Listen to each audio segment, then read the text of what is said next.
All right, take a deep breath, sit back, buckle up, and hang on for the ride of your life. All right, maybe I'm getting a little bit carried away here, but I'm excited because I have a device that's going to enable me to talk about 13 really great science fiction classics. I'm talking about the Portalist 13 classic science fiction books that everyone should read. I'm going to break this into two videos. The first video, I'm going to talk about the first 7 on the list, and then I'll talk about the next 6 on the last list. I'll note that this list was published a few years ago, but these are all classics, so I'm not going to give much weight to the list being dated. I'll approach it as not a top 13 list, but as a suggestion. So let's dive into this list of should reads. Let's talk about should. I don't think this is intended as this is the top 13 books in science fiction. I think if we did that, there's going to be a lot of disagreement. There are several books that are not on this list that probably should be on this list. But again, we're going to treat this as here's just a sampling of 13 books out of probably 40 or 50 that belong or could be arguably in a top 10 or a top 20 of all-time science fiction. I'm going to talk about the first 7 in this video. After that, before the end of the video, if you stick around, I'm going to add 2 more books from the authors on this list of 7 that I think could easily be put into this top 13. And there are many more as well, but I'm just going to, instead of doing that, I'm just going to look at the authors that are already on this list and look at a second novel by them. I'm going to add 2 more of those in here. The first book I'm going to talk about is The Forever War by Joe Haldeman. This was published in 1974. This is the first one on the Portalist list. This is classic military science fiction. We're talking about soldiers that are in this interstellar war. They're traveling. The time difference between Earth and where they're going and when they're coming back really creates interesting dilemmas, especially for our main protagonist, William Mandela. They're fighting the Taurans, and then they come back to an Earth that maybe they don't even recognize. The morals, the ways of being have all changed and are different. If you're into wormholes, time dilation, strong military sci-fi, you don't mind some weak character development, this is a great read. The next book on the list is H.G. Wells' The Time Machine. This is number 2 on the Portalist list. Again, this is The Time Machine by H.G. Wells, a classic. This was written in 1895. This is the classic time travel story. The writing, as you might imagine, is pretty dated, but it's a story that has influenced so much of what has come after it.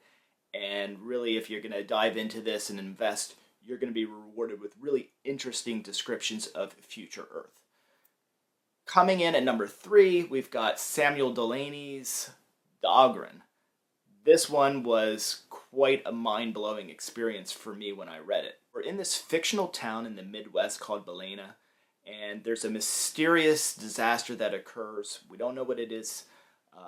This is a story within a story. We're looking at race, sexuality, gender, class. This book takes effort to read, but it's worth it. We get this interesting main character, Kid. He's this poet adventurer, and he loves sex. It can be a looping story, and it's boring at times. It's a hard read at times, but again, it's really worth it. There's also a really wild connection between the end and the beginning of the book. The writing in this book, it's such a unique style. It's worth reading the book just to experience this writing style, but it is a really amazing story, and I highly recommend it to anybody, and it absolutely belongs on this list. The next book also belongs on this list, and that's 20,000 Leagues Under the Sea by Jules Verne. So number 4 on the list is 20,000 Leagues Under the Sea by Jules Verne, written in 1870. There's a search for a giant sea monster, and even though we're looking for a sea monster and there's all these fantastical things that are happening beneath the sea, it still feels like we're reading a real story or something that at parts could be part of some sort of historical documentation. It really feels like a real story. It is an imaginative adventure beneath the sea and perhaps inside the human mind. And we get Captain Nemo. This book belongs on here. It is a classic. If you haven't read it, you should read it. Our next book is Mary Shelley's Frankenstein. Written in 1818, Mary Shelley's Frankenstein is very, very early sci-fi, and truly a profound story. This is the story of a young scientist, Victor Frankenstein, possibly a brilliant hero, who hates himself, hates his life. Frankenstein fashions a creature out of old body parts and brings his creation to life. He wants to be viewed as a god. Although this creature rampages and brings terror, destruction, and death, although he murders, we can't help but feel sympathy for him. He is a sympathetic character. Verily, this book is a very strong examination of humanity. Portalist's next entry on the list is Kindred by Octavia Butler. Octavia Butler wrote Kindred in 1979. We're following Dana, a woman who is 27, maybe 28 years old, if I remember correctly. She is pulled back through time where she encounters a child named Rufus who she has to save from drowning. Rufus, as it turns out, is the son of a white plantation owner in the South. Dana, however, is black. Dana is repeatedly pulled back from modern time back into this time of slavery, and each time she's pulled back, it's more frightening and dangerous. I think that alone is enough of a reason to be interested in the story, and if you haven't read it already, to pick up this book and give it a read. Octavia Butler has also written some other really great novels. A couple that I would highlight right now are The Parable of the Sower and Bloodchild. The last book on this list for this video, as I mentioned, I'm going to split this video into two, and I'm going to do the final 6 of 13 on my next video. But this next one, Dune, by Frank Herbert, this is the first one of this group of 7 that actually falls into my top 10. None of these other ones fall into my top 10 or even, I don't think, top 15. They're definitely in my top 50. But again, I still believe they all belong on this list. There are like 40 books that I could put on this list that I would say you should read these books. This book, Dune by Frank Herbert, is an absolute masterpiece and an absolute classic. Everybody should read this. Everybody must read this. Frank Herbert wrote Dune in 1965. This story takes place mostly on the planet of Arrakis. Planets in this universe are mostly ruled by noble families. The noble family that is assigned to rule Arrakis is the Atreides family. And we follow our protagonist, Paul Atreides, as he's sort of trying to find out his place in the world, how he fits into the world. This story delivers amazing world building, interesting people, family and politics, ecosystems, a fully realized universe. Characters are brought to life with unique and dynamic personalities. These characters stay with you long after. My favorite characters in this book are the Bene Gesserit. It's this order of women who are a political force. They are religious, mystical women, and they have this really interesting and unique martial arts.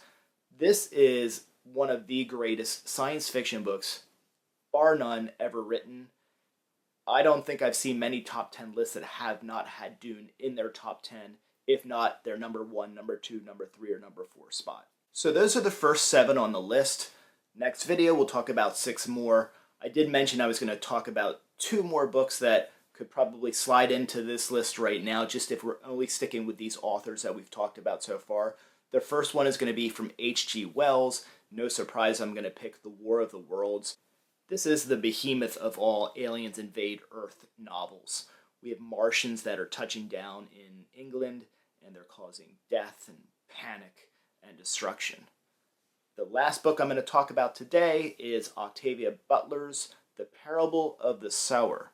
I'm going to read my notes on this one because I kind of like what I wrote, and it's a little after 1 a.m., and my memory is not serving me well. So this is a dystopian novel that provokes an examination of ideologies and religion in the wake of crisis. This is set in the 2020s. There's chaotic climate and economy. There's a breakdown of society. At the center of the story is 15-year-old Lauren Alamina. Her very interesting character includes, most notably, hyper or overwhelming empathy.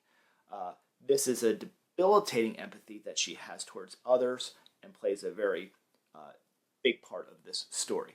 So I'm going to drop those 2 in there. My honorable mentions on this list are Sam Delaney's Babel 17 and Frank Herbert's Children of Dune. Children of Dune obviously being part of the series of the Dune series.